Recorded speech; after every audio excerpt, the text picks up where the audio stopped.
I am Mike Severns, and this is the Hungry Realtor Podcast.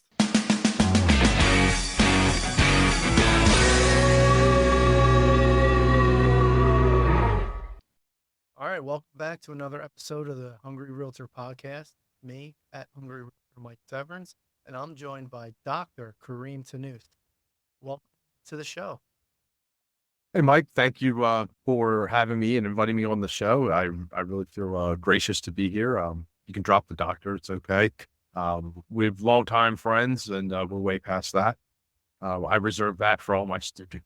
But anyway, thanks again for bringing me on. Just a little bit about me. I was born and raised outside of Philadelphia, went to Corpus Christi Elementary in Lansdale, went to LaSalle High School, then made my way on to Drexel, where I met you. And we've been friends, what now, almost 30 years. Yeah, we believe that. Time flies. But when I left Drexel in 98, I moved to Florida, and I went to Florida doing real estate and mortgages.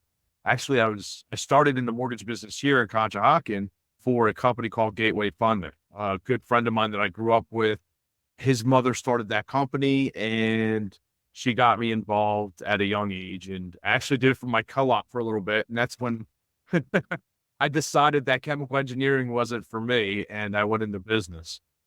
Yeah. So in 98, when I moved to Florida, I got my mortgage and real estate licensing and started my businesses after working for Bank of America, Chase, AmeriQuest, these big name companies between mortgage banking and mortgage lending. I've done everything under the sun in the process, from originating to underwriting to closing to funding. It's a very lucrative process on the mortgage side. You really have to have your ducks in a row. Specifically, you have to have the process in the right order. And basically that worked out until 2008. In 2008, everything went belly up, including my business, my mortgage company. And yeah, I lost it all. I had to start over, but I started back and went and finished my education.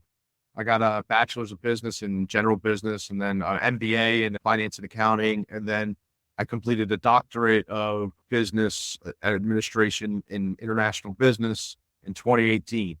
And then, not that I'm in for punishment when it comes to education, I completed another master's degree in applied economics and predictive analytics. That was my life from 2008 to 2022, was education and finishing those degrees. And you never know what is in store for you in the future. I took that as a sign and I ran with it, especially in 08 when I was unable to get any positions after the collapse. Going back into the corporate world, everybody wanted to see at least a bachelor's degree, and I barely had 40 credits to my name at an institution. I always was under the moniker that college will always be there. And it is. It's always there, no matter whether you stopped in the 90s or you stopped in the whatever. I went back to school and I was in class with Navy veterans down at Jacksonville that hadn't been in school in 30 years. Wow. Yeah. And they just wanted something to do. Obviously, they had the GI Bill. They were still granted being a veteran and all that, to go back and accomplish something like that in their life. And it's a great feeling, not only have learned with them, but to go on and have educated them. From 2014 to 2022, I was in education, higher education. And when I first started, I was started as an adjunct professor. And I started for a university called Webster University at that time. And we would teach majority of veterans, and a lot of them were active, retired. I had a spectrum. So it really was a good feeling to see people come back to school, that I wasn't the only one, that there's so many people that, at 17, 18, 19, 20 years old, some people aren't mature enough it's the maturity level's not there. And I was one of them, that's why we're good friends. And you get to a certain point in your life where you're like, I want more. I want something. Can I really have graduated? And that's what, in 08, when everything collapsed on me, losing properties and money and all of it, I'm like, if they're asking for a bachelor's, let me go get a BBA, I did that. And now everybody wants a master's at that time. And thankfully, it was a university where I was able to do it all at once. I continued. There's really no break. And when I graduated bachelor's. They're like, look at our master's program. And that was like another 12 months. I was done a master's. It's like, what's another year of this? And it just snowballed into a doctorate. And then it snowballed into this master's of applied economics. So it's crazy. My point is crazy where life takes you, going from this smarty pants kid in high school that could never do any wrong and was goody two shoes to opening my whole life up at Drexel. And I had to be responsible for myself and failing and picking myself up and moving forward from the failure.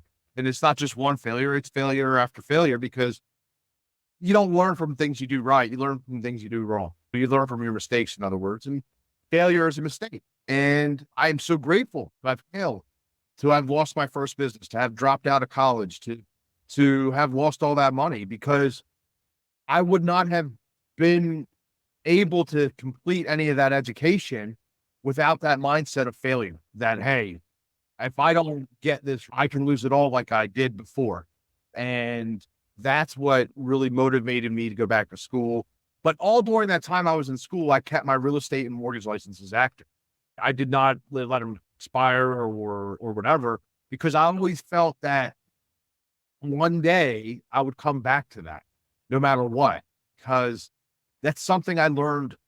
Like, honestly, my first job was at GMAC auditing checks as a 16-year-old, 15-year-old, actually, before I could drive, in Horsham, Pennsylvania. But yeah. So, and thankfully I learned from that, and it propelled me when I knew that chemical engineering wasn't for me at Drexel, it propelled me to go back into the mortgage side and in 96 and 95 and really learn how to process, underwrite, and originate mortgages. And that carried me into the real estate realm. I'm sitting there as a processor, and you see these originators making $10,000, $15,000 in the 90s per deal. Now, okay, you got to split that with the company, but I'm thinking to myself, okay, what bachelor's degree can make $200,000, $300,000 a year? You pretty much have to be a medical doctor or MBA, Harvard MBA grad to make that kind of money at that time. And I was like, that's what I want to do. I want to originate and sell real estate, and put all my focus in that in the 90s, the late 90s. I became a Florida mortgage broker to begin with when I moved down there. I did, to get started in 98 and 97, whenever I moved down there originally, I got my foot in the door processing and underwriting and stuff. And then I was like, well, you know what? I want to go try origination. And that's when I went and took the mortgage broker test before NMLS was ever existed and stuff like that. It took me 2 shots to get it. And this is before we had computers that where you can take it at home or go into it. You had to drive to Orlando from Jacksonville and be at the testing site. It's about a 2-hour drive. And you had to be at testing site a half hour before the test starts. I think we took the test at 8 o'clock or 9 o'clock in the morning. So that was, a rough day. But needless to say, after 2 attempts at the test, passed my mortgage broker's test, became a mortgage broker, set up shop, and started originating loans. And with origination comes processing. And at that time, you originate and process at the same time. If you know what you're doing, you can have it pretty much bundled, per se, to lack of a better word. But yeah, I took off from there, a lot of positives and a lot of failures. And where I'm at today is because of all those failures and the things I did right and the things I did wrong. But in 2018, when I graduated with the DBA, I went and I took my real estate broker's test. I went from a sales agent to a real estate broker, and I began my first real estate and mortgage company, because that's what I always wanted to do. Even back in the 90s, because I saw the potential. I really saw it.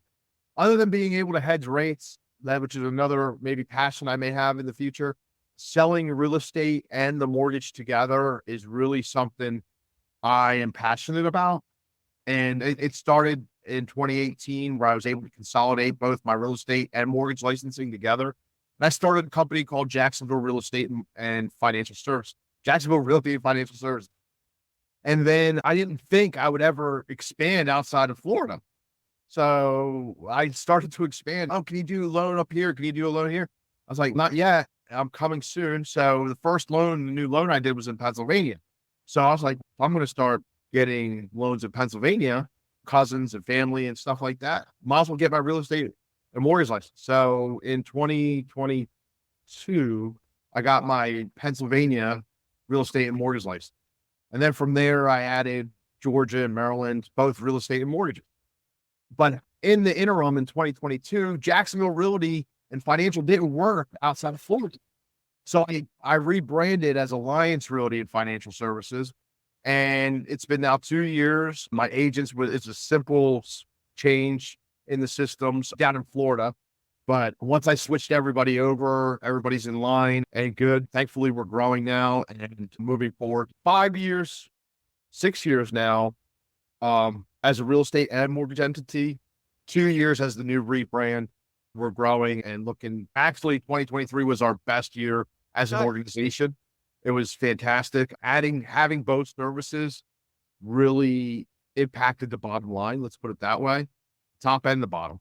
I'm not sure if you saw this, but a recent study came out where they did a survey, and 49% of real that they had interviewed did 0 or 1 deal last. 70% did less than 5 deals last year. Wow. And I think the NAR average for all agents, they have 8 deals. So for you to say in a down year where transactions and volume were down, you had your best year ever. That's a great accomplishment. Congratulations.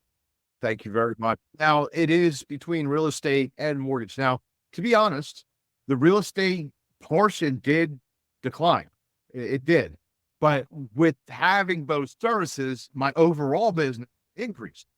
That's what I want to make clear. And that's why I have both licensing. You'll start to see some companies, they've done it in the past, but you're going to start seeing a lot of these big name companies try to do both. Redfin's doing it. So Redfin was the company I work for. Well, we own a mortgage company. I say we, but sure, corporate entity owns Bay Equity. Okay. We have Redfin Mortgage. We also own a title company called Title Forward. So everybody's trying to do the one-stop shop right now just because it's good customer service.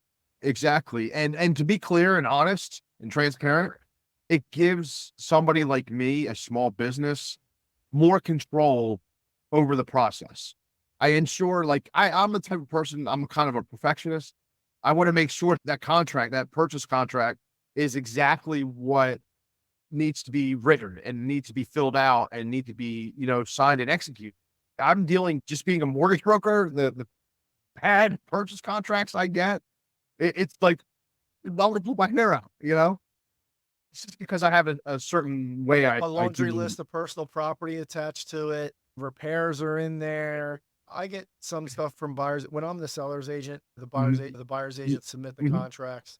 And then the names, instead of Michael, it'll be Mike, or it won't have the junior or third. And then now we're 5 days before closing and they can't get the clear to close because the names don't match. Got to rush through addendums and everything else, remove repairs, or it's a hassle. So I definitely understand what you mean by wanting the control. And that's a good philosophy to have. Yeah, I think it's better for the agents, or excuse me, the clients, in the sense that you can go to one person. You're not going to this realtor or this one broker. That's it. And the difference between me and my competition is it's all the real estate and mortgages in one house. It's not, okay, Alliance Realty and Alliance Financial. It's Alliance Realty and Financial under one umbrella, which allows on the brokerage side more expansion, more wiggle room to be able to get that client the best available mortgage for their credit scenario, credit income and whatnot scenario, their background. So that's the way I see it. And I think adding title companies, that's great. You really need a good lawyer, real good real estate lawyer to handle a title company and things like that, and good agents under them. That may be something in the future. I don't know, but it's always, I'm the type of person that's always open for opportunity. I love that about you. What is it? I said, I love that about you. Thank you. You have to be. I'm always going to look at the next opportunity because you never know what's going to happen with that opportunity. It doesn't mean I have to stop what I'm doing with Alliance Realty and Financial. That's a separate opportunity by itself. There's opportunity comes in all shapes and sizes and forms and things. And when you're not open, when you don't have a mindset, then You're going to shut out a lot of opportunity and in turn shut out a lot of business and a lot of financial return. So you mentioned mindset. I hope you don't mind. I want to dig a little bit deeper in some of the struggles you had just mentioned earlier in the conversation. The Mhm. 2008 financial crisis, trying to you lost your mortgage business, trying to. So I Sure. really want to dive deep into what personal philosophy and beliefs that you held at that time or that you hold now really helped you through that process of hardship, because everybody is going to go through something in their life, and we can't let it define us, right? Right. So how did that failure help you get to where you are today? Sure. The biggest failure I had was in real estate investing and my own mortgage business. As a family, my parents, just a little bit more background, my family came from the flooring business out in Pennsylvania. They retired, they invested in real estate. I was part of that investing strategy and it didn't pan out. No way. Everything went belly up. People stopped paying. We owned a 40 unit apartment complex. Thinking about lowering your energy bills and boosting your property's value? Transition to solar power today. As a listener of the Hungry Realtor podcast, you can unlock exclusive pricing just for you. Imagine the savings with solar. You not only cut down on electricity costs, but also enhance your property's appeal to potential buyers. Solar panels are a sustainable, smart investment that pays off in more ways than one. Don't miss out on this limited time offer. Visit our website now to learn more and claim your special pricing. Go solar and see the radiant benefits shine on your investment. Act fast. Go to www.hungryrealtorpodcast.com/solar. People stopped paying us. We had no choice. We let it go. Houses, it just there's a domino effect to that. You wake up, mortgage, and you have all these banks, and next thing you know it, all the banks have shut down. You lose all your mortgage revenue. You can't work when the banks imploded. So it went hand in hand. It felt like I had all my eggs in one basket at that time, even though I only had a mortgage company and the real estate investment. When I lost all that, I tried to go back into the corporate world and it just wasn't happening because I didn't have an education. So I put a mindset in my head to get my education, to finish my degrees and all that stuff in after the collapse. And that's what I did. And unfortunately, I lost friends and I made new friends, but I separated myself. I missed Okay. birthdays. I missed anniversaries. I missed hanging out with people. I lost, like I said, I lost friends and family too. And people get jealous. And I'm the type of person that I don't compete with you, Mike. I compete with me. You know what I'm saying? I don't need to compete with you or anybody else. I need to compete with me to do better tomorrow. What did I do bad today? How can I do better tomorrow? And that's the mindset I really have when I tackle anything that's in front of me. When I look at opportunity, what is this opportunity going to do for me that's going to make it better for me? It's like chess. You don't like just because I can capture your pawn or your other piece doesn't mean I have to. It's a strategy. Okay. And sometimes not capturing allows you to win in chess. So you have to adapt that kind of philosophy to your mindset in that, yeah, they say no tunnel vision, but that's when you're playing football and you're blocking for Jalen Hurts. No tunnel vision. You want to be like Kelsey and have a peripheral paranormal view.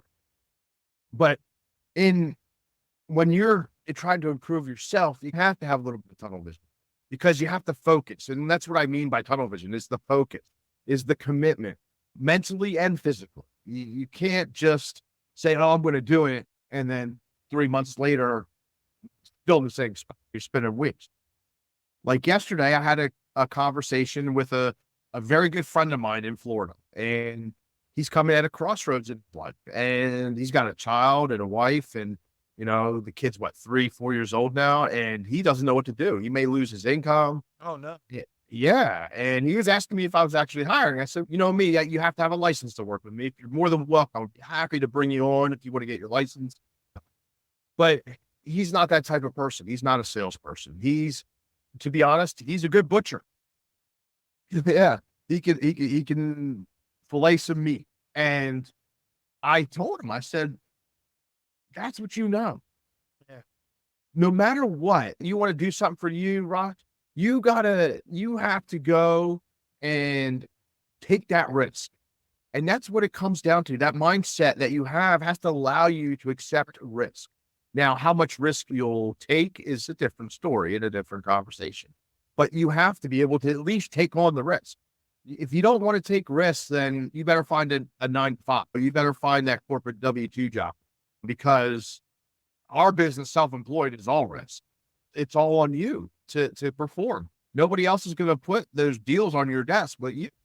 Now, granted, I'm a broker, you're a broker, and we have agents that work for us. We're lucky. But we worked our tails off to get to that point. It's not, oh, I just woke up one day and I want to be a broker.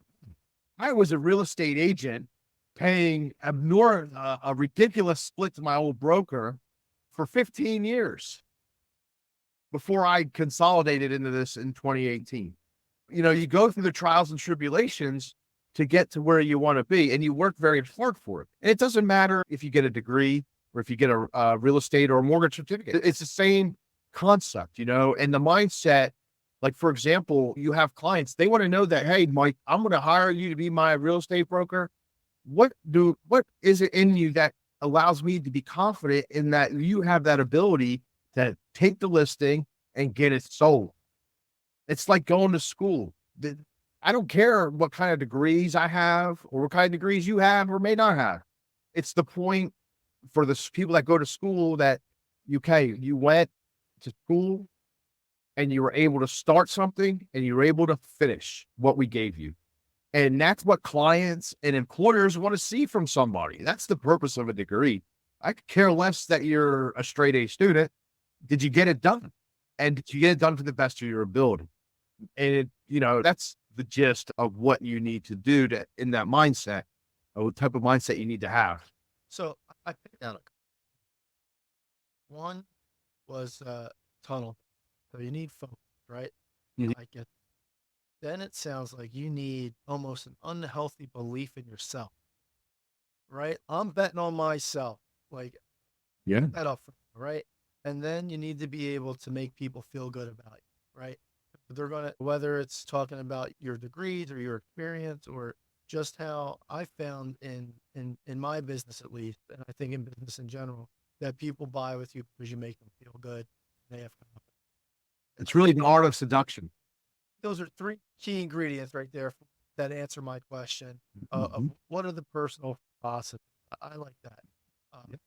You got to listen. Again, you can go and say, who's Kareem Tannous online?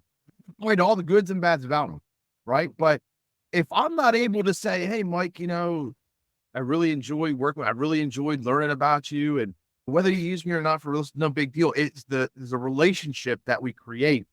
That's the most important thing.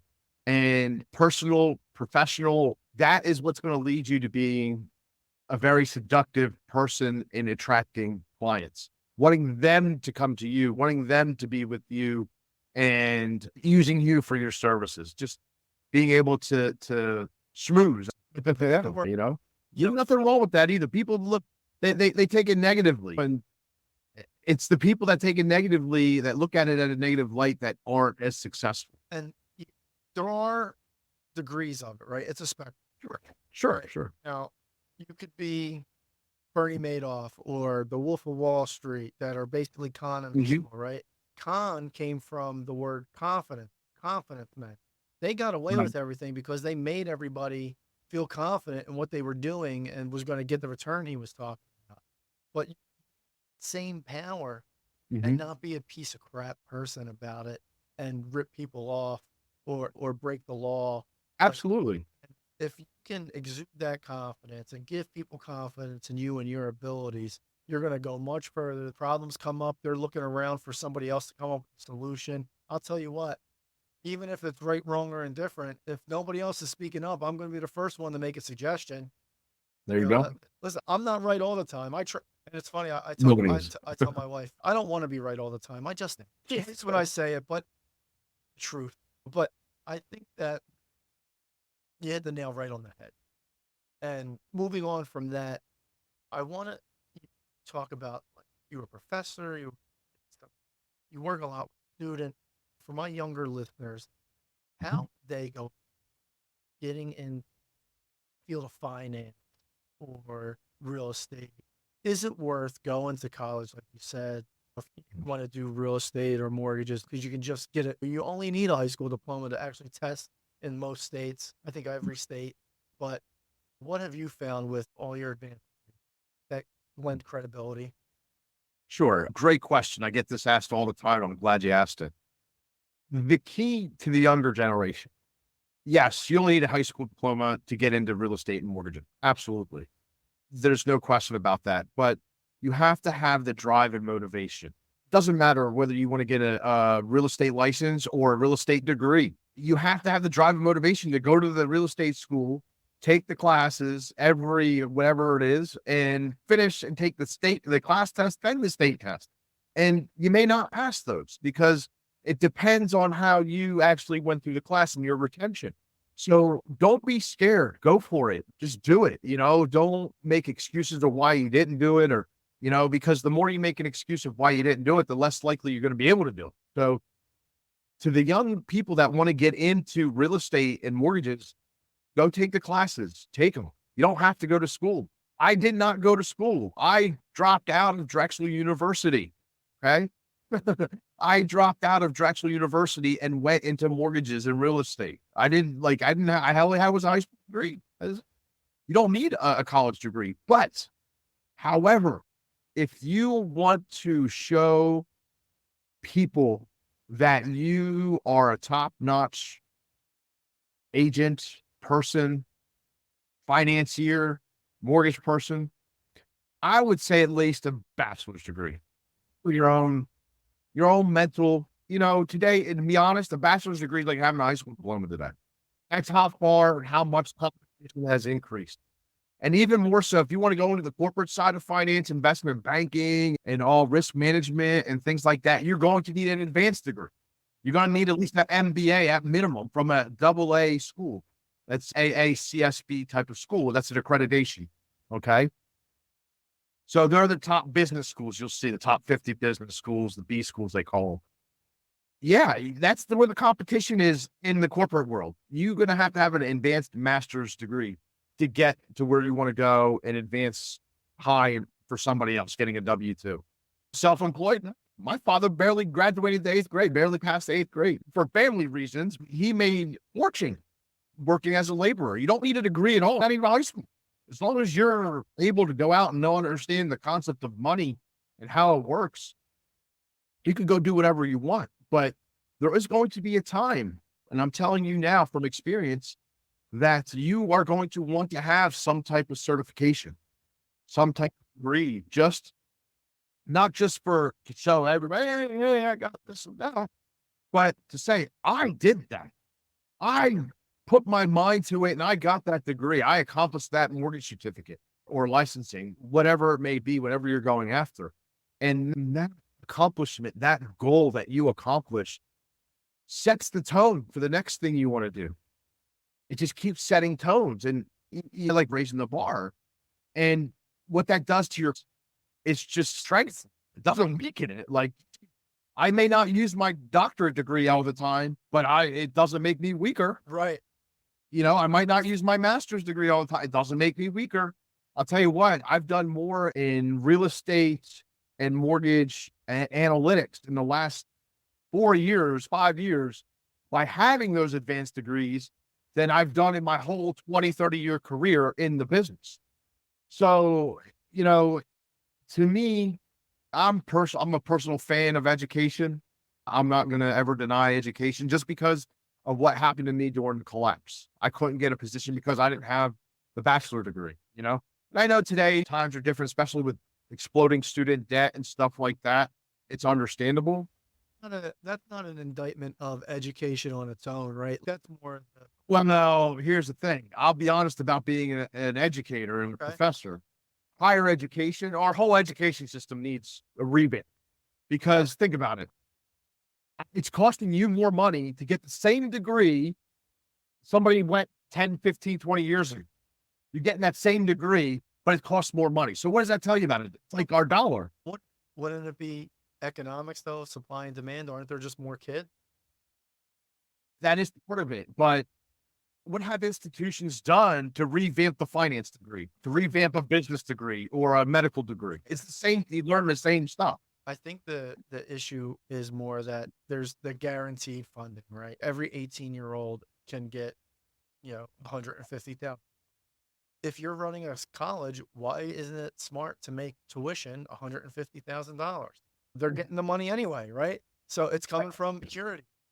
I get it. I get it. I understand where you're coming from, but Oh, well, listen, I'm not saying that it's right or no, I'm, it's not right. it's my I'm telling you it's not observation. right. Yeah, and I agree it's not right. This is just my observation, and I agree with you that the system needs to get read. Yeah. Okay. The same. You can open up my statistics textbook from college, high school. It's going to be the same thing I did 2 months ago or 6 months ago it's the same thing. It hasn't changed. And listen, statistics and the way we calculate math does not change. Right. It's the same, but the core principles around it need to develop into the 21st century. We're giving people 21st century degrees with 20th century style. You know what I'm saying? Does that make sense? No, it does. Yeah. You got to update it to make it worth the 150. I agree. So people are like, okay, I can see the value in this. So That's where supply and demand come in. so speaking of updating, have you been on Drexel's campus recently? Actually, I drove through Drexel's campus probably about 6 months ago, and I was just different. amazed. Yeah, like you can't drive down Ray Street anymore. Like where Myers Hall is in Calhoun, that's all closed Yep, off. courtyard New- now.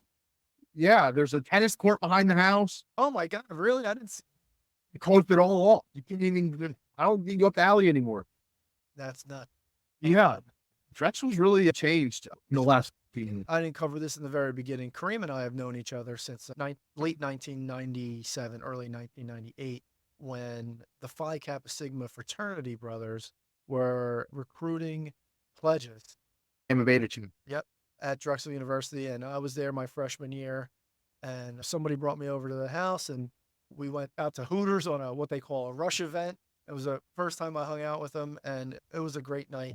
But we were at Drexel University, so we're reminiscing a little bit about the old days too. And I have to say, it's completely different there at Drexel. And so at least some of the money is going to updating the facilities a little bit, because I'll tell you what, the dorms back then were, again, I was 18, I didn't know any better. But looking back, it's a little atrocious what we had to live in. No wonder I ended up at the fraternity house instead of in the dorms. Right. Agreed. But I'm glad for the experience. So like you said, every experience helps. It's a stepping stone. So I wanted to talk a little bit more about how your experience it. We talked a lot about your degree, your academia, but Sure. I know you sport Mm. high school. How that helped you develop into what you are today and in the world? How did that translate? Sure. Sports in general is a great way for any young person to understand the idea of teamwork. Okay. Plain and Makes sense. simple. It's, with the exception of a few sports, it's a team effort. When I played ball at LaSalle, it wasn't just me on that line. It was me, 4 other men, and 7 other teammates on the offense.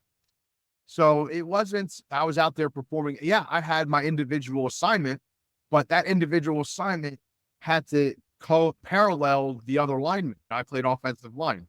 And if we weren't in sync, you see the collapse that happened with the Philadelphia Eagles.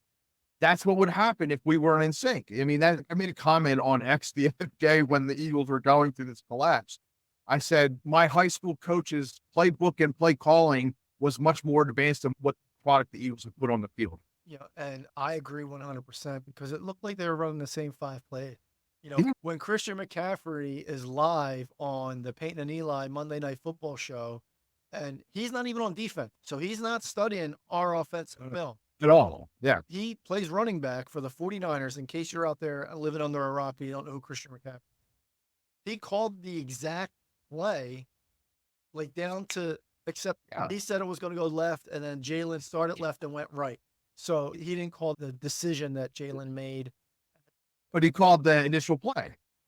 Quarterback Like draw. Romo. He said, Yeah. the tight end's lined up there. He's going to come across Jalen's face, and then he's going to run right behind him to the left, quarterback draw. And that's almost exactly what happened, except Jalen went to the right after there was no hole. It's crazy though. But back to the point that being in sports as a youth and a young adult, it really impacted my mindset. And that hey, listen, I'm going to go through life. I'm not going to go through life by myself. I'm going to have a team. I'm going to have people around me that I can rely on, that I can count on.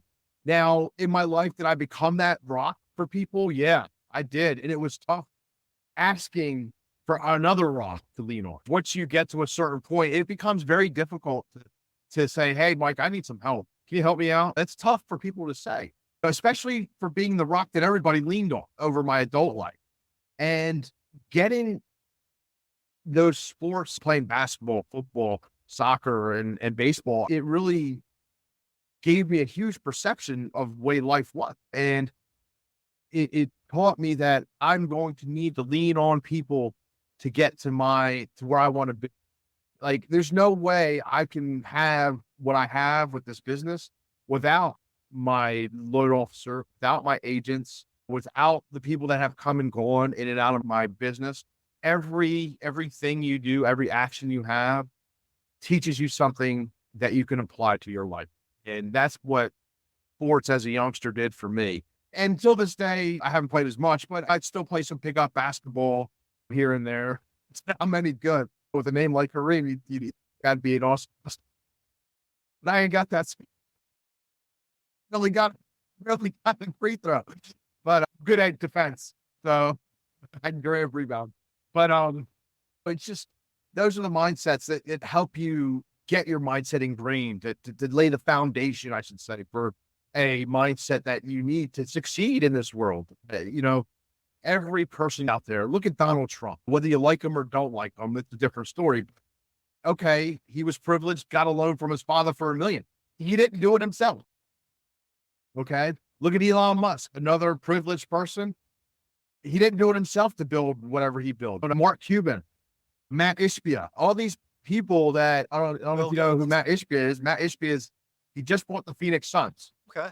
And he's actually the president and CEO of United Wholesale Mortgage on the mortgage end. I listen to his podcast. I listen to what people like him have to say. And everything about these people, they work in a team, one fashion or another. And another thing as youth should do is read. Don't just listen to it or use your mobile phone. Read. Get the book and read it. It does wonders. It opens your mind up to new vocabulary. It opens your mind up to new thought processes and possibly, a whole different direction you can go in your life. That's one of the biggest things this young generation is missing, is reading. That's coming from an educator, being an educator. Hey, real estate investors and business owners, are you looking for exclusive, unsecured funding to grow your business? Look no further than MB Capital Solutions. At MB Capital Solutions, we specialize in providing the financial support you need with no collateral required. That's right, unsecured funding with competitive rates and fast approvals. Don't miss out on this opportunity to take your business to the next level. MB Capital Solutions, in partnership with the Hungry Realtor podcast, is empowering your business to thrive. Act now by going to www.hungryrealtorpodcast.com/funding to apply today. What are your top 3 books for somebody younger, or maybe even they're older, and they're just looking to get motivated in business, or... Yeah, you have to read The Art of War Okay. by Sun Tzu. You have to read that, okay? Because all of our top corporations are typically run by ex-military. Typical, okay? That could be changing in today's landscape, but if you look at the history of big corporations, they're typically run by people out of the military, all right? Because the reason is the military gives you that, that set standard of what you need to do in life, okay? So The Art of War is not just a military book. It's a book that, you can use for your competition, for your business. You know, how to treat employees, how to treat competitors. Not everybody's an enemy, but the art of war is one. How to persuade people, I think it's called. Oh, how to persuade people and influence friends. Yeah. How to Yeah. get friends and people. Or Yeah. Yeah. uh, I haven't read it in a while. I need to brush up on it. what's his name? I'm gonna. There it is. Dale Carnegie. Dale Carnegie. Yeah, I thought it was Carnegie. Couldn't remember his first name. So that's one book. There's two books. And then, I don't know, a third book. I don't want to say Rich Dad, Poor Dad. That's, you know, a better book than that, called The Fortune at the Bottom of the Pyramid Oh, I haven't heard of that one. by C.H. Brolodon. You read it I read it in my MBA course, my MBA program. The Fortune at the Bottom of the Pyramid. It's called. Sure. I like that. The Fortune at the Bottom of the Pyramid. It's $20 on Amazon. Nice. Yeah, $4 if you want to buy the hard copy.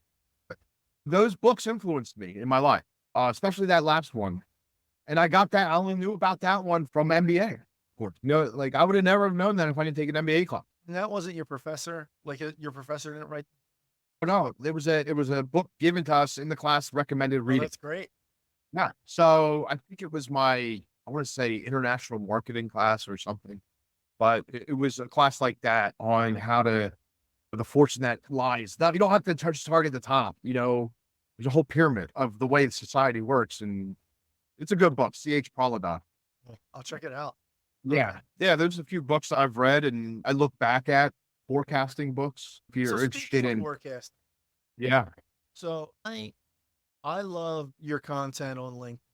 I read it every time you post about, because I trust your analysis because I know of I personally know your background in finance.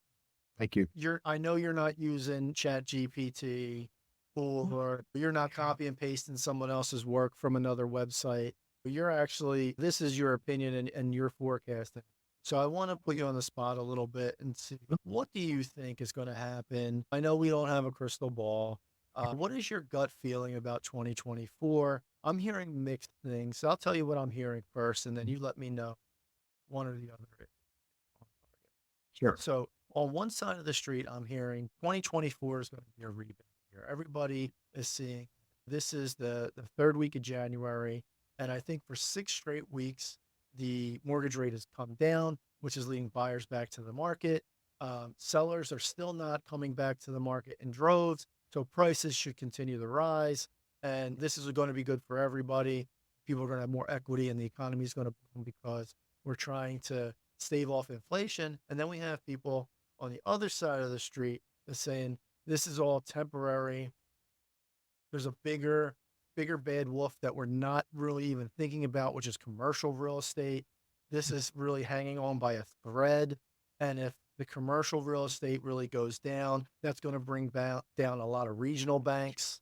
And if the regional banks fail, then businesses are going to fail because a lot of their capital is from regional banks, not these huge national banks. And then that's going to impact the jobs market, and that's going to impact housing. And then it's going to be a bloodbath worse than 2008. Because now we have the doomsdayers and we have people that are super optimistic. I have a feeling it's going to be somewhere in between because the extremes that happen. But I'm interested in what you think. Where do I start? I mean, the best, they say when you get an MBA, the best answer you can give, it depends. Yeah. Okay. That's It depends. Answer. Okay. So what does it depend on? You've named dozens of things that it depends on, right? From the CRE, commercial real estate, to jobs, to all of it. So here's what I track the 10-year day in, day out, because that's what sets rates in our mortgage rates, right? So I look at the price of the 10-year bond, not the yield. I look at the price of the bond, which is when the price of the bond goes up, the yield comes down, meaning rates come down, okay? And when the price of the bond goes down, the rates go up. So they're inverted or inverse relationship. Okay. All right. So just looking at my chart here, the low we hit the bond price low hit back in what month was that? October 19th, in October, we hit a low on the price of the bond. That means, as the price of the bond drops, the rates go up. So 8% in early November. Right, exactly. People were at 8.5%, right? And at that time, I don't know if you can go back and look at some of my work from last summer that's saying rates were going to go into double digit, right? And for some people, they did hit double digits, No, depending on your scenario, right? I closed the loan. Now, it was a non-QM business loan at 10.5. So when they were a year before 8.5, they hit their max in October, November, right?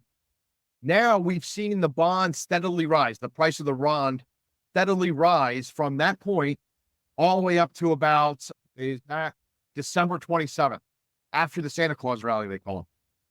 Since the new year, the bond price has fallen. So rates have actually risen since the new year. Okay.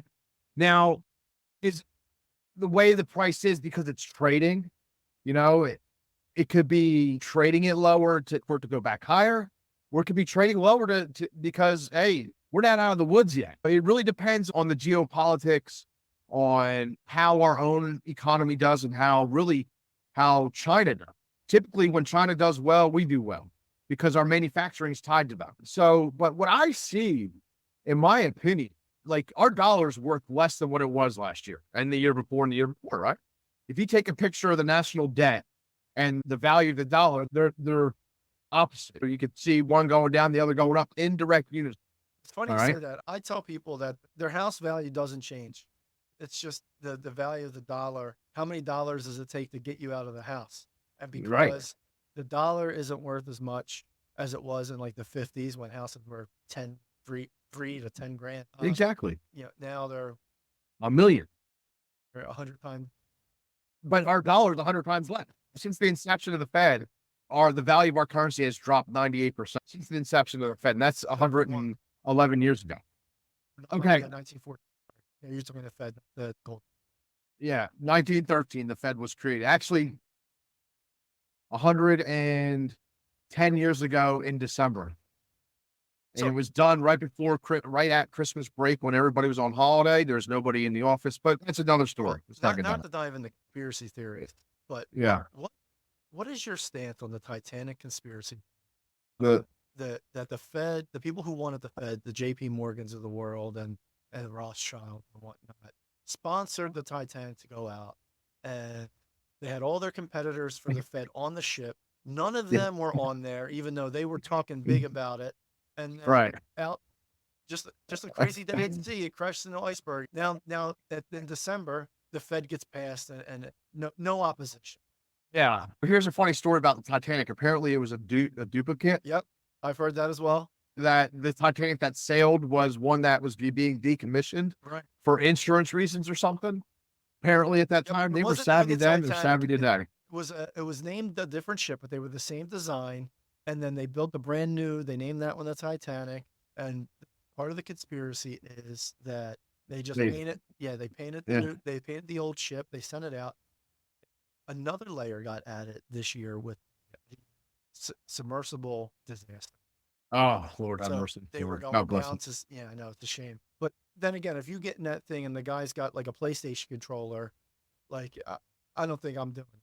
But anyway, it's your money. Like you want to do it. You want to die with it, go for it. But it was so freaky because you could see like the paint would peel and the old name will be there, and that's why people were saying, "Oh, they didn't implode; that somebody shot them down or somebody destroyed them while they were going their way." Like, you're crazy. Yeah, that's a little far-fetched. That thing was only supposed to go like 100 feet down. They took it like 1,000 feet down. Of course, it's going to. People don't realize how pressurized the ocean is. They don't get it. Like, the further you go down, the more. That's why people die when they come back up and dive, because they don't be pressed correct or whatever. But back to the finance, I really think the only way out for our economy, now this will break it, okay, is to raise rates so much that your foreign investor has no choice but to invest in the dollar. Because those interest rates we have are tied to the exchange rate, right? And if it's worth it for the investor. Let's say, okay, as a foreign currency investor, I can get 10% on the euro. Put my money in the euro. Does that make sense? You know, versus getting 8% on the dollar, what they were back in November, you know? So we have to raise rates because we're not just competing anymore with, it's a totally different ballgame now with BRICS, Brazil, Russia, India, China, and South Africa, and the pluses now that everybody has joined. Okay, this is a whole new currency union, right? And I don't think many Americans understand how this works. Our dollar has a tie to the British sterling pound, has a tie to the euro. Most other currencies are pegged to our dollar. So if we inflate, those other currencies inflate, those economies inflate, which could cause a big issue with debt because now the cost of your debt rises. So if you're a debtor country like the United States, that is going to be a very bad sign because debt is going to implode. If you're a saving country, that's a great sign because you get more in interest, right? Because you're saving, you're not debting. You don't have any debt, right? You're not a debtor. Again, it depends on the situation. There are going to be people that are going to weather the storm, but it's going to be in the billions because we're a more global society today that it's going to impact. It's not just going to, like financial 2008 impacted the United States and some countries tied to us, but in the next one is going to impact the globe. And that's why they say it's going to be worse and more costly for people. But that's how, truth be told, JP Morgan started the Great Depression. That's written in the history book. He actually started depression, bought up all the properties, and lent the U.S. government the money to get a depression. That's what happens when you own that kind of money and when things go unchecked. And it just goes back to where the power lies. This is geopolitics now. We all know the power doesn't lie in our people anymore, right? The Constitution is pretty much a waste of paper now. Look at things are going on. I wouldn't go as far as to say it's a waste. I will say that some reform is needed and that maybe the ruling that corporations are people is had unintended consequences. Correct. And I think that giving them the same power as citizens, as a corporation, was a mistake. Has devalued the rights and philosophy of the Constitution. There you go. You know, I'm a patriot, so Likewise.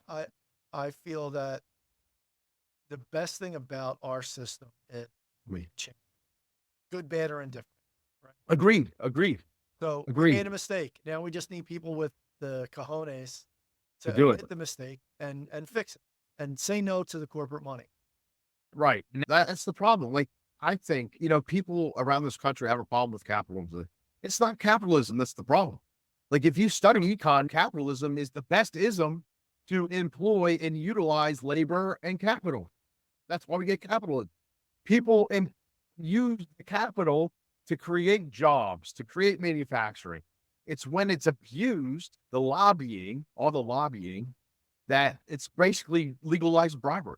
Everybody jokes about Wall Street, legalized gambling. They joke about it. And no better evident than during the pandemic when everybody gamified the system, and GME and AMC, these meme stocks. That was a pure example of what I'm saying. And there's only so much this economy can sustain before it. And let's not, I pray it doesn't happen. I pray I'm wrong. You know what I'm saying? So because it's not gonna be good for anybody. What I'm hearing is it depends, but that there could be some reckoning coming. Oh yeah. And not good. There will be. All right. There will be. Not some, there will be. Because here's the problem with our nation. We're a nation of debtors. We're not a nation of savers. Most people have debt. Look at the national club. National debt aside, even the personal debt has risen over the last 4 years. People are putting more and more on credit card than they did the previous 4 years. I'll be honest, that includes me. Yeah, likewise. Not to get into my personal finances, I try very hard to keep very little debt because when I was in college, you probably remember they used to have the tables outside the caf. Sign up for this free credit card, get this free T-shirt, get this towel. I was all right. I like free stuff, and I had 20 credit cards before I was 21. Right, all full maxed. But yeah, eventually, because I was trying to go to school. I was only working 30 hours a week at a job I don't know. I was working at Chili's. Who knows what they paid me then? Less than I $10 left an hour. Pennsylvania. I'll put it to you. I left Pennsylvania with about 20,000 in credit card debt, making $18,000 a year back in 1990s. Okay, that's what I left to do for the rest of my life. You know what I'm saying? So I understand you weren't alone in that. That's why they don't have these credit card companies on campuses anymore. You know, they're not there anymore. Well, I haven't been on campus either, but Well, I'm glad they're not because, again, an 18-year-old's credit is spotless. Like they didn't have Right. time to mess it up, so they can get everything. I was getting, exactly. 500 here, 1,000 here, and it was, unsustainable. Exactly. Went unchecked too. And that's the thing. It's happening in the student loan section of our economy. It's going unchecked. They're giving student loans to anybody and everybody. And listen, I tell students, maybe you're not meant for college. I've had students come to me and say, thank you for telling me that because everybody has pushed me to something I don't want. I think that's my son. Don't push him.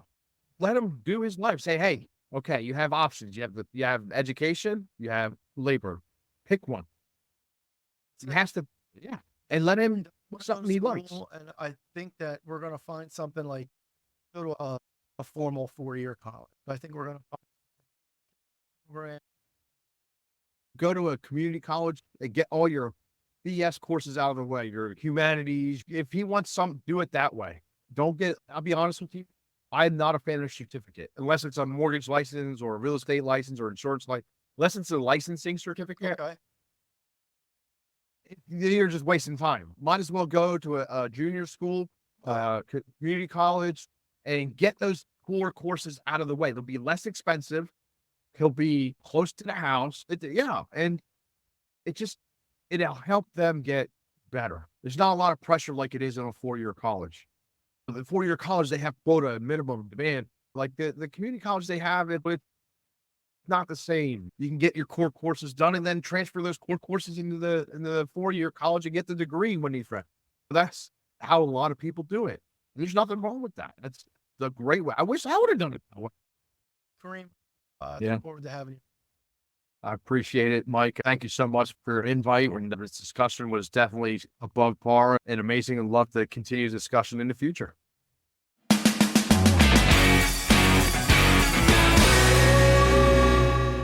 And that wraps up another episode of the Hungry Realtor Podcast.